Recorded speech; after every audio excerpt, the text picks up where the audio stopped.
Welcome to the course of urban planning.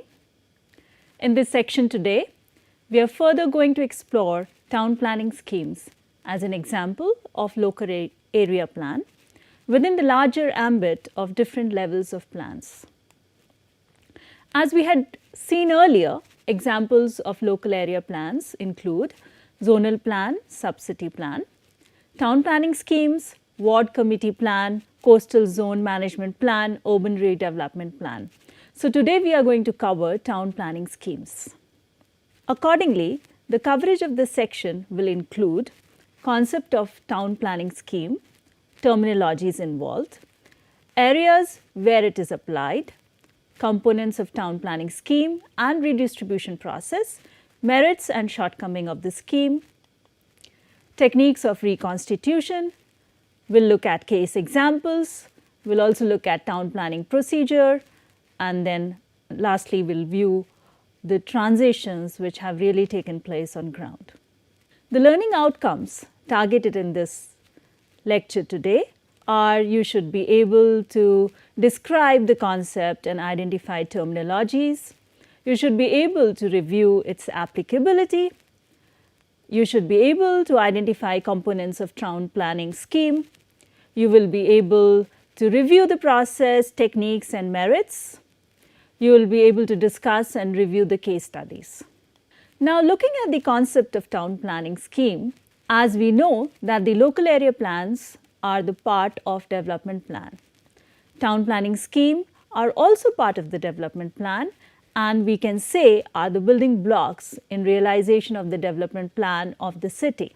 In India, town planning scheme is mostly applied in peri-urban areas for the planning and designing of the greenfield projects or partially developed areas such as new towns. The scheme is also used for infrastructure development through the consolidation of land such as roads and public parks. Town planning scheme has also been used for core area revitalization and post-disaster areas in the country. The state of Gujarat has applied it for post-disaster rehabilitation in Bhuj following a strong earthquake in 2001. However, the cases are very limited. In the development plan, the planning is done at a macro level for the entire city for larger time frame without specific details for the smaller areas. Whereas in town planning scheme, the planning is undertaken at a micro level where the detailed plan is prepared for the smaller areas ranging from 50 to 500 hectares or more land.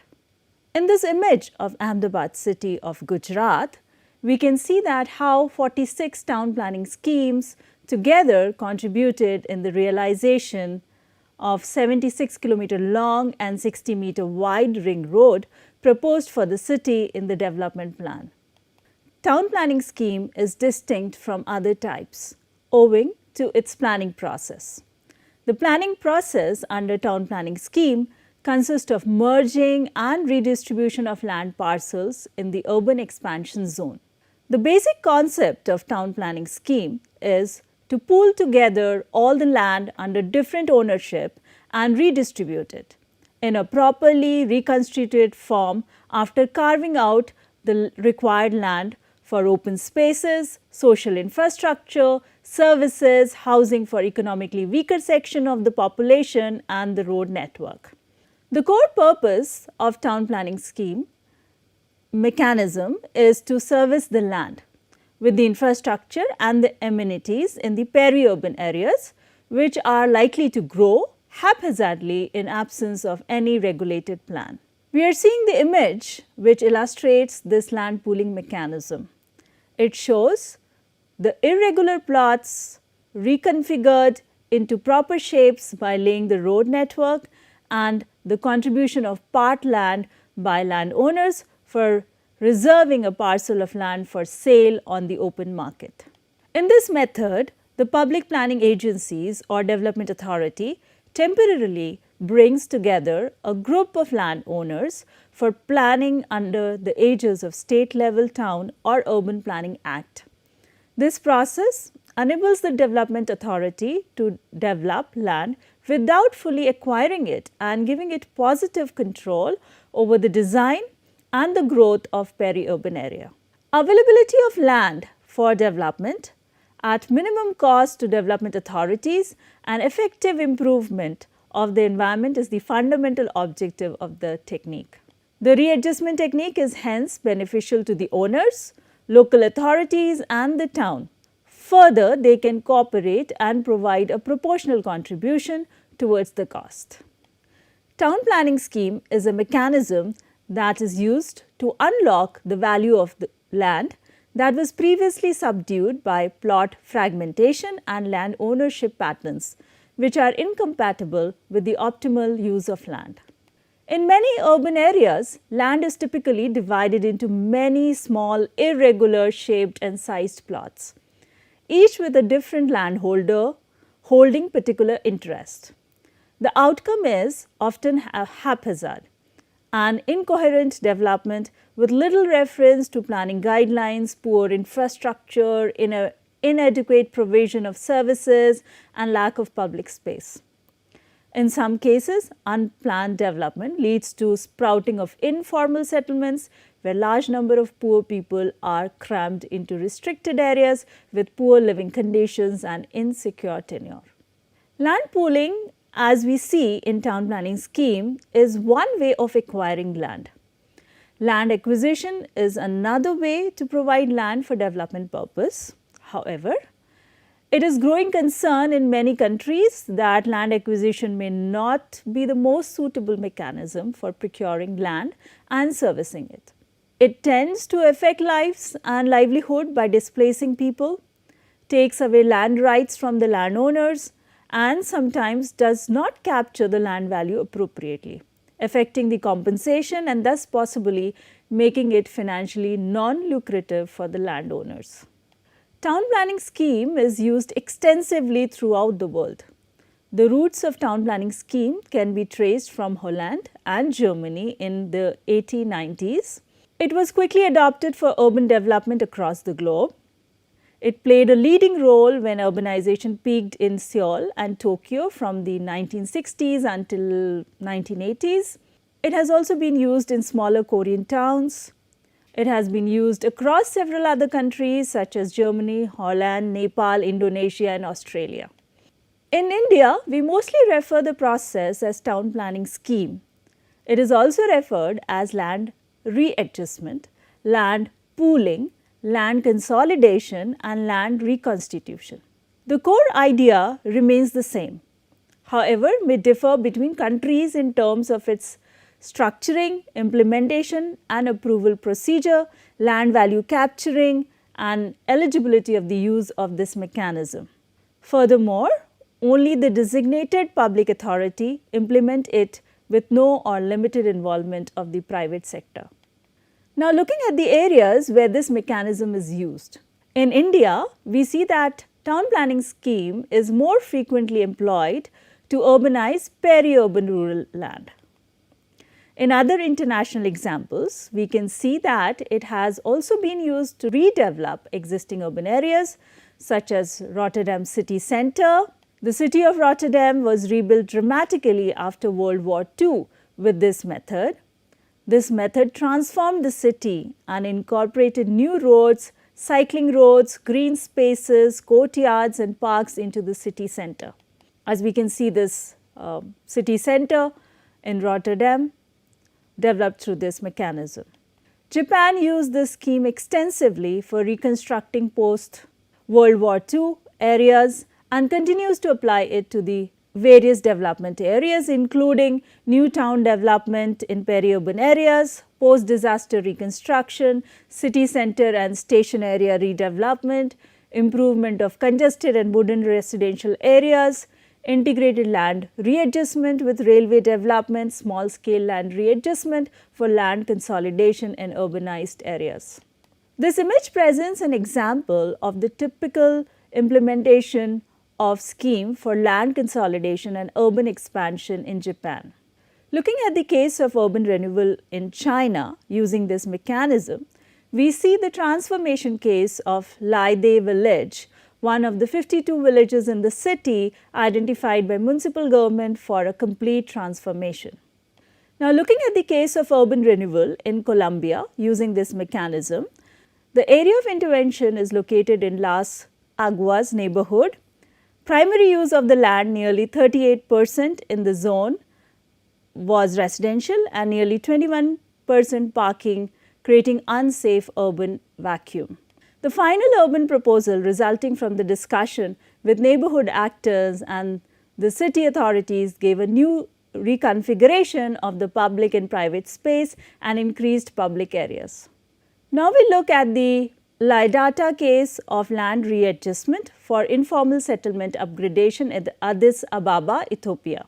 Laidata is redevelopment process was initiated when residents submitted a petition to the city.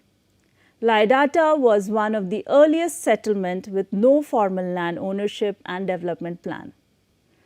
Among the key positive outcomes, the land readjustment scheme increased housing supply by over 2,300 units. The rent to buy system was also vital for redistributing wealth and empowering the poor. In this case, the project also achieved a well-balanced land use with adaptive and responsive adjustments to all stakeholders' demands of land for public and private housing and commercial development, as well as public roads and open space. Now, we look at the case of slum redevelopment in our country in Nagpur. A large slum extending 1.9 hectares called Jatarodi with nearly 1,000 people living in 279 household with average family size of 4.45 per house was taken up for transition.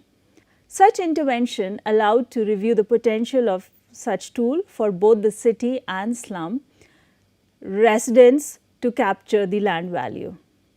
Moving forward, now we see components of town planning scheme. First component is the public agency, which plays a key role. Second, the landowner participation. Third, the subsidy for infrastructure funding and the coordination with the higher level planning. Looking at the role of public agency, states undertake the process by appropriating and consolidating a portion of land from the land right holders for infrastructure development and returning the replotted, reshaped and regularized parcel of service land. This helps in achieving multiple objectives. One, providing infrastructure and public facilities in an organized manner. Then increasing the usage and values of land, containing haphazard development through systematic land use planning. Public agency does not incur the land acquisition cost for this kind of development. Public agency is able to finance the urban development through the betterment charges and the sale of land. Now, considering the landowner participation, landowner's participation is usually mandatory. The written consent of the majority of the landowners is required for all projects. There are few exceptions. In cases where participation is voluntarily, consent of simple majority of landowners is required. We can see in the exception case like in Holland, the project requires the approval of either the majority of the landowners, or if the project is for agriculture purpose, the landowners whose holdings constitute the majority of land area, their consent would be sufficient. Other example, as we saw in Rotterdam city, compulsory readjustment was adopted to rebuild the 158 hectare Rotterdam city centre after World War II. In Japan, the government can initiate the project without the landowner's consent where important planning goals are at stake. Now, looking at the subsidy component, subsidy for infrastructure funding requirements vary among countries, ranging from entirely self-financing town planning scheme project in Korea and Gujarat, where the betterment charges and the revenues from the sale of land fund the project. In Japan, tax revenue are used to acquire land for the construction of arterial roads. In Europe, the local government typically bear a portion of infrastructure cost. Now, looking at coordination of the town planning scheme with the higher level of planning, The town planning scheme projects typically must be consistent with the higher level, that is with the city and regional plans. For example, in Holland, and town planning scheme project should be consistent with the regional plan. Similarly, in Finland and Japan, it should be consistent with the local or the city plan. Now, we will look at how the land distribution is done. The size of the final plot, like after the redistribution, we call it final plot, is in proportion to the size of the original plot, and its location is as close as possible to the original plot. Value capturing financing tools such as betterment or development charges and the sales of reserved plots are used to finance the provision of urban infrastructure and amenities under town planning scheme. Development authorities levy betterment charges on landowners to offset the cost of infrastructure and service provision and sell the reserved plots on the open market to finance the overall project development cost. A landowner typically parts with up to 25 to 50% of their land, his or her land, and pays betterment charges for the development of the final plot with the provision of infrastructure and services. Local level development authorities implement this scheme under the directives of the state government, and they do not engage private developers directly for the implementation. Under this scheme, the development authority has the mandate to reserve land for housing for economically weaker section of the society, nearly 5 to 10% of the land, which it offers to low income household on the basis of the drawing of lots at a subsidized value when the construction is complete. We will now look at commonly acknowledged merits of town planning scheme in India. The process has had a historical presence since 1915, and since then the legislation has improved continuously to suit the changing context of development.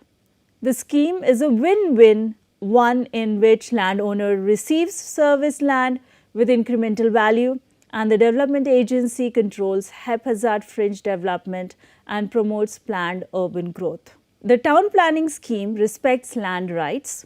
It does not displace landowners but gives them a regularized plot in the same parcel of land as close as possible to their original plot, unlike the land acquisition mechanism, which entails forced displacement. The extensive consultation process with the landowners makes them part of the planning process, which minimizes the potential resistance to the development. The procedure gives ample opportunities to the owners to put forward their point of view to the authority and raise objections, if any.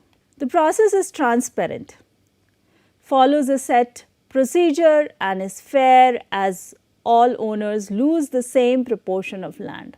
The landowners offset the development cost by contributing betterment charges and through the sale of reserved land, making it a self-financing model, at least partially if not fully. It is mandatory for the town planning scheme to reserve some areas for economically weaker section of the society, promoting equitable and inclusive social development.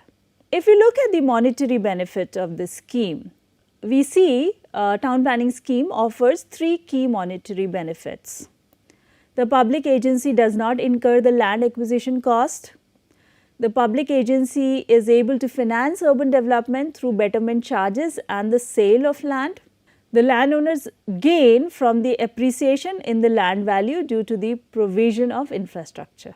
In rapidly growing urban areas, the land value gain on remaining land parcel often far exceeds the sum of betterment charges paid by the landowners and the monetary value of the unserviced land transferred by the landowners to the public agency.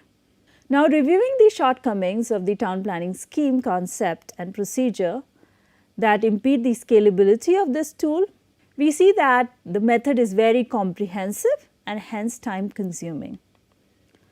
While the state government typically allocates 2 to 4 years to planning and implementation, the town planning scheme from the time of notification or showing intent, the process usually takes longer than that given the amount of consultation and delay in the approval required at multiple stages.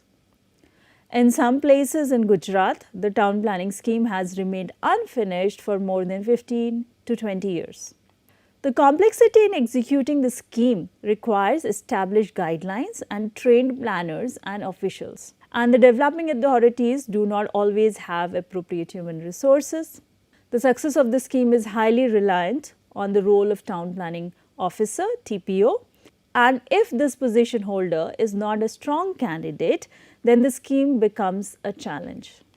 An assessment of the betterment charges takes place at the beginning of the process.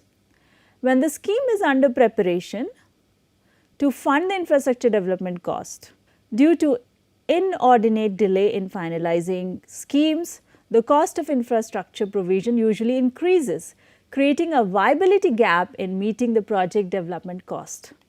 The town planning scheme discriminates against land leaseholders and renters by not allowing them to participate in the consultation process during the planning, designing and implementation of the scheme. Only registered landowners are engaged. Now we will look at techniques involved in the plot reconstitution process. We see that the first declaration of intention is made with the related area.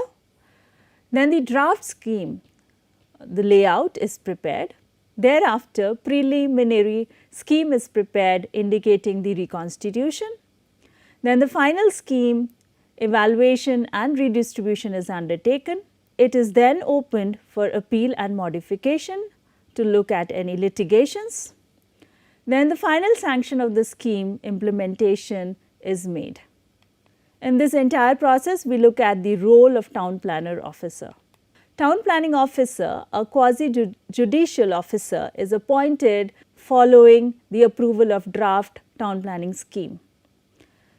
The town planning officer's task is to deal with each landowner on two cases: the physical planning proposal, where the shape and location of the final plot is decided, and the other on the final proposal, the compensation and the betterment issues are discussed. Eventually, the town planning officer demarcates the final plot on the ground and hands it over to the owner. The town planning officer divides the sanctioned draft town planning scheme into two parts to enable better functioning: a preliminary town planning scheme to deal with the physical planning proposal and a final town planning scheme to deal with the financial proposal. The town planning officer hears the grievances and objection of each landowner on the physical and fiscal plans and revises the preliminary and the final scheme respectively. For the finalization of the preliminary scheme, the town planning officer can seek inputs from the state government, local authority and the development authority. Now we look at the case examples from Ahmedabad to understand the plot redistribution. Case of town planning scheme Bhopal 3, Bodhdev 1B and town planning scheme 50. We see in this table how much final land parcel was given to landowner, percentage of land which went for infrastructure and facilities such as roads and low income housing, and the land which was reserved for sale. We now see the land deduction breakup for the three town planning scheme. Average deduction was from 15 to 36%. In this table, we see how systematically betterment charges are calculated based on percentage of land deducted, original plot, final plot and their respective land values. Now we look at the town planning scheme procedure. The process of planning and executing the town planning scheme is comprehensive and long, involving many steps. For instance, it has 50 steps for Gujarat. It typically takes up to 4 years to implement the scheme, and completion should ideally take place within the stipulated time as the act of the state determines. It is a three-stage, broadly speaking, three-stage process for drafting plans and seeking approvals: draft, preliminary and final. The illustration below shows the broad procedure that Gujarat follows. We will now look at stepwise these procedure and how it really looks on ground. We see that there is delineation of town planning scheme area where the town planning has to come, so that area is identified.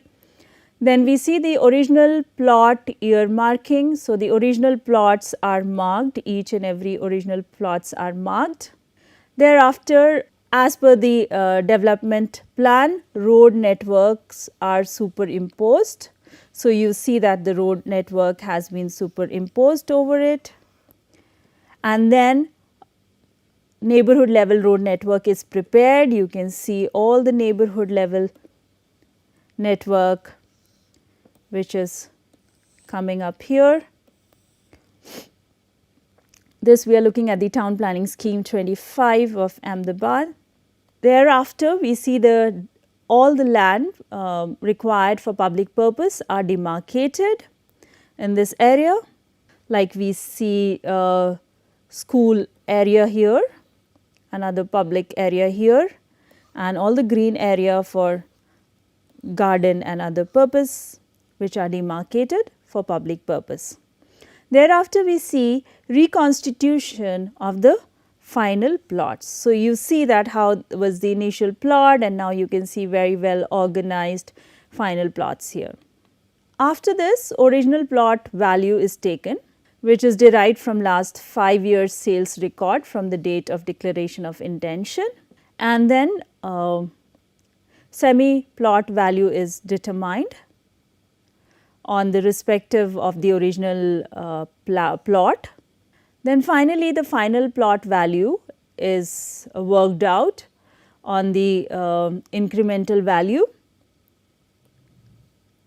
and this plot has all the services which it has. So, you can see the range of plot values here as per the services it gets. This is the prescribed form for financial calculation. What are made as per the original plot and then the final plot here, and we see how implementation takes place, and on the cost and other things are worked out. This is a prescribed form for financial calculation. So, you see here all the expenditure, other expenditure which are being taken care of, and all these calculations are made. Here you can see how all the town plans, we can see the mosaic of 7 town planning schemes here, including the town planning scheme 25 here. So, we see how the organized structure comes up.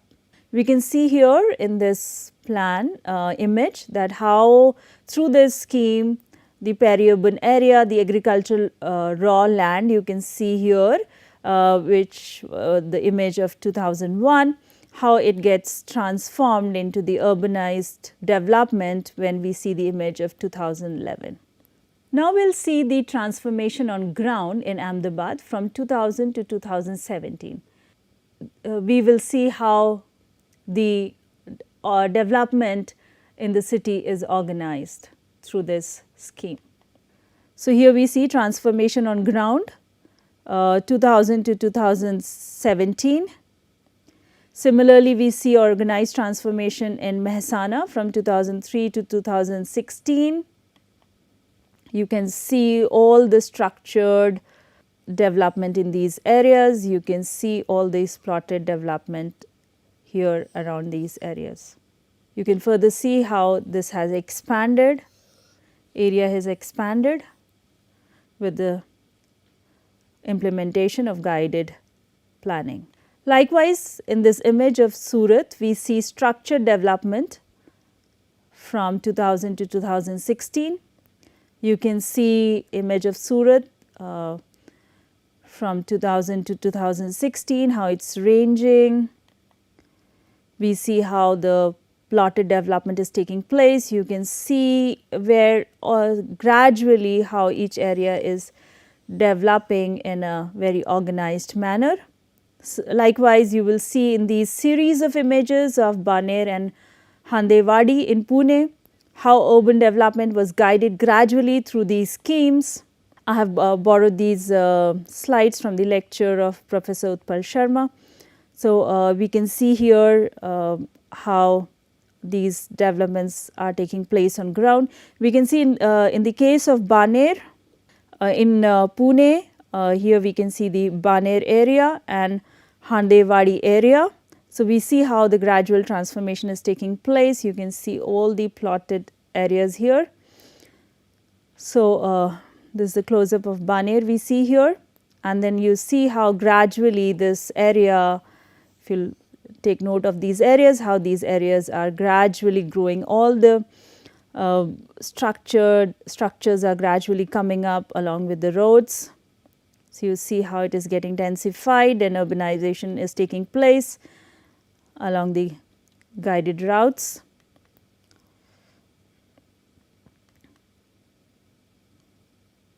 So, we see in 2017 how the structured development has come up, which has access to road and all these services. Now, we see Handewadi area. This is the image of 2003 where we see very less development, but gradually we will see how with the scheme it has been guided, the development has been guided. You see how all these buildings which you can see in the image is coming up, see the expansion which is happening across and how the densification is happening, the guided urbanization we can see here in this area. So, we see 2017 image, you can see how the plotted development has happened in the Handewadi area in Pune. Now, we will take a view of transition which has taken place in Gujarat, Ahmedabad through the town planning scheme. We see here that total number of town planning schemes nearly 245 and proposed new town planning schemes are 11. Through these, they have been able to create the 76 kilometer long and 60 meter wide ring road through these town planning schemes. So, you see how it acts as a building block as well, that it allows realization of this entire ring road which was proposed in the development plan through these small town planning schemes.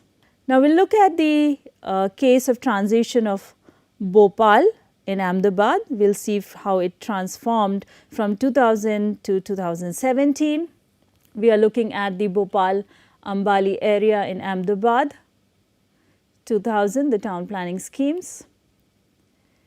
We see the image taken in 2000, you can see how less the development is, and eventually gradually how the development is increasing, the plotting development is happening. We see in these areas. This is the image taken in 2006. See the structured development happening. You can see again all these densification and urbanization taking place in this area. So, we see this 2017 image. So, you see the structured and high density growth here, all these residential buildings coming here. So, this is how we see the transformation really gradually looks on ground when these planning schemes are executed. You see through this example that this SP ring road was developed through these execution of planning scheme in the area. We look at another example in Sola, Ahmedabad. We again see how the area is developing. You can see in 2000 there is more of agriculture area, and then eventually you see how the roads are being developed. Further road network is intensified, and then the guided plotted development is taking place, and further we see how dense it is becoming and the structured development which you can witness here. So, this is 2017 image which you can see of this area. So, we see that through town planning scheme we have been able to achieve regional level infrastructure, as you have seen that the ring road was created. You could also see that city level infrastructure was created for socially and economically weaker section people. Water supply, sewerage, recreational, social infrastructure and all was provided, and then also city level road network was created. Likewise, you also see that neighborhood level infrastructure was also created through these schemes, including water supply network, sewerage network, neighborhood level recreational areas, neighborhood level road network, neighborhood level lighting, land for civic center and neighborhood center, and other public utility services were provided, land for educational purposes were taken out. So, we see the glimpses of all the work which was done through these town planning scheme. We were able to create gardens, lakes and affordable housing projects. We were able to create the physical infrastructure projects. We were able to create sports complexes and recreational facilities, as you can see in the image here. We were able to create EWS housing. We were able to create roads, bridges and flyovers. So, as you've seen, what is really happening on ground and how these schemes have been employed to employed as a tool of local area planning and basically used for realization of the development plan. So, summarizing what we have learned today, we have seen the concept of town planning scheme, we looked at various terminologies, we looked at where these can be applied, we looked at the components of town planning scheme and the redistribution process. We also looked at the merits and shortcoming of the scheme. We also looked at the techniques of reconstitution. We looked at the case examples, we looked at the town planning procedure, and we viewed how transition is taking place on ground. So, these were the references used. Our coverage was limited with the scope to make you aware of the topic. There are enormous readings and movies available to explore. Few are suggested here. This is not an extensive list. You may feel free to suggest more from your experience. Please feel free to ask questions. Let us know about your concerns you have. Do share your opinion, experiences and suggestions. Looking forward to interacting and co-learning with you while exploring cities and urban planning. Thank you.